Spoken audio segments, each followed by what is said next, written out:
বাংলাদেশের জাতীয় সংসদে সংরক্ষিত নারী আসন নিয়ে শুরু হয়েছে তৎপরতা। বিএনপি, জামায়াত, এনসিপি সব দলেই চলছে আলোচনা আর দৌড়ঝাঁপ। কিন্তু কারা আসছেন সামনে আর কিভাবেই হবে এই আসনগুলো, এই পর্বে থাকছে এ নিয়ে বিশ্লেষণ।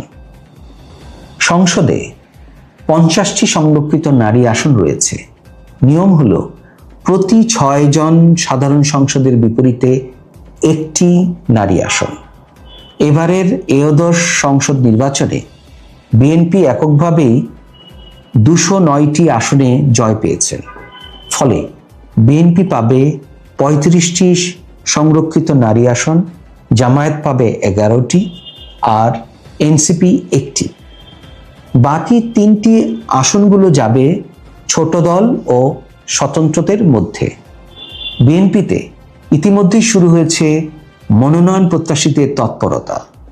মহিলা দলের নেত্রীদের পাশাপাশি সাবেক ছাত্রদল নেত্রীদেরও দেখা যাচ্ছে দৌড়ে। অনেকে নিজেদের প্রোফাইল তৈরি করে পাঠাচ্ছেন নীতি নির্ধারণী পর্যায়ে। আবার কেউ কেউ গুরুত্বপূর্ণ ব্যক্তিদের সঙ্গে যোগাযোগ করছেন মনোনয়ন নিশ্চিত করতে। আলোচনায় আছেন আফরোজা আব্বাস, সুলতানা আহমেদ, নিপুণ রায় চৌধুরী, সঙ্গীত শিল্পী বেবি নাজরিন সহ আরও অনেক পরিচিত মুখ। তরুণদেরও বড় অংশ দেখা যেতে পারে এবার। জামায়াতও তাদের মহিলা বিভাগ থেকে তালিকা তৈরি করছেন। বিশ্ববিদ্যালয়ের শিক্ষক, চিকিৎসক, আইনজীবী, বিভিন্ন পেশার নারীদের নাম আলোচনায় আছে। এমনকি ভিন্ন ধর্মাবলম্বী থেকেও মনোনয়ন দেওয়া হতে পারে। এনসিপি একজন নারীকে মনোনয়ন দিতে পারবেন। আলোচনায় আছেন মনিরা শারমিন ও মাহমুদা আলম।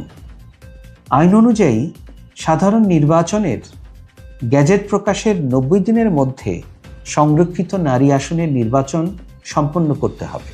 অর্থাৎ হাতে এখনও কিছুটা সময় আছে। সব মিলিয়ে সরাসরি নির্বাচনে জয়ী 7 জন নারী সাংসদের সঙ্গে সংরক্ষিত আসন যুক্ত হলে সংসদে মোট নারী সাংসদ হবে 57 জন, যা মোট সাংসদের প্রায় 16%। সংরক্ষিত নারী আসন নিয়ে রাজনৈতিক দলগুলোর ভেতরে চলছে নানা হিসেব নিকেশ। নবীন আর প্রবীণের মিশ্রণে এবার কেমন হবে সংসদের নারী প্রতিনিধিত্ব? আপনারা কি মনে করেন সংরক্ষিত নারী আসন সংখ্যা বাড়ানো উচিত কিনা? Mohammad Azizur Rahman, B24 news.